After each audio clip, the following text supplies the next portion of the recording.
আজকে চলে যাচ্ছি বড় আপুর জন্য একটা ফ্রিজ কিনতে। তো কি ফ্রিজ কিনবো সেটা তোমাদের সাথে শেয়ার করব। হ্যালো এভরিওয়ান, আসসালামু আলাইকুম। কেমন আছেন আপনারা? আমি আল্লাহর রহমতে ভালো আছি। আসলে আমরা বনে বনে অনেক মিল, ভাই বোন চারজনের মধ্যে যে যেটাই কিনুক আমরা ভাই বোনের অনুমতি ছাড়া কোনো কাজে করি না।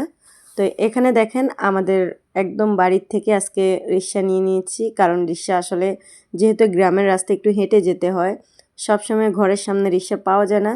তো এখন অ্যাভেলেবেল আসছে, কারণ এখন সবাই রিক্সা করে আসে, এই জন্য অ্যাভেলেবেল রিক্সা পাওয়া যায়। যাই হোক, এই যে দেখেন এখানে হচ্ছে একটা ব্রিজ বানাচ্ছে নতুন করে, কারণ আগের ব্রিজটা ভেঙে গেছে। এই যে দেখেন আমরা জামে আটকে আছি। তারপর আমরা চলে আসছি, একদম প্রথমে বিশনে গিয়েছিলাম, বিশন থেকে পছন্দ হয় না। তারপর আপু হচ্ছে ফ্রিজটা একটু ছোট সাইজ নেবে, কারণ আপুর আগে একটা অলরেডি আছে, সেজন্য আপু একটা ছোট সাইজের ফ্রিজ নেবে।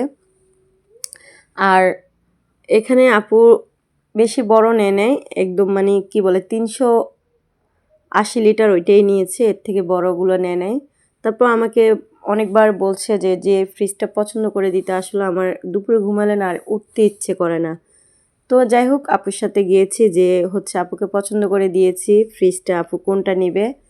তারপরে এখানে দেখেন অনেক সুন্দর সুন্দর ফ্রিজ আছে। আপুকে বললাম আপু ফুলেলাগুলো নে, আপু বললো নিজের বেলায় নিলি না, এখন আমার বেলায় কেন।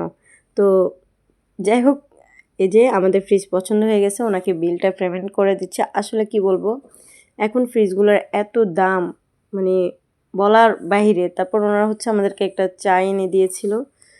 তারপর আমার কিছু ডালার প্রয়োজন ছিল, কারণ আমার বাসায় কয়েকটা ডালার দরকার ছিল।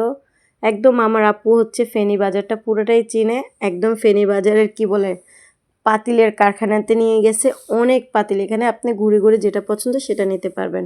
আমি হচ্ছে 4 কেজির মতো নিয়েছিলাম, আমার ছোটো বোনটা 2 কেজি নিয়েছিল, আমি হচ্ছে 3 কেজির মতো নিয়েছিলাম। তারপর আপু হচ্ছে আমাদেরকে নাস্তা করাতে নিয়ে গেছে একটা রেস্টুরেন্টে। তো ওখানে আমার খাবারটা দেখেন, ওরা কত কিছু খাচ্ছে আর আমি কি খাচ্ছি দেখেন, শুধুমাত্র দধি দিয়ে আর হচ্ছে রুটি দিয়ে খাচ্ছি, কারণ আমি চাও খেতে পারবো না আর চিকেনও খেতে পারবো না, সেজন্য এই যে দেখেন দধি দিয়ে রুটি দিয়ে খাচ্ছি।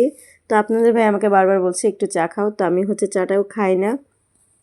যাই হোক, ওগুলো সব কেনা শেষ। এখন বাসার জন্য আরেকটা প্রেশার কুকার লাগবে আমার, আগের যদিও একটা আছে একটু বড় সাইজের, তো একটা ছোট সাইজের প্রেশার কুকার নিয়ে নিলাম। আর এই যে দেখেন আমি কি কি জিনিস কিনেছি, এখানে এগুলোই হচ্ছে কিনেছি। তো ভিডিওটা কেমন লাগলো অবশ্যই কমেন্ট করে জানাবেন।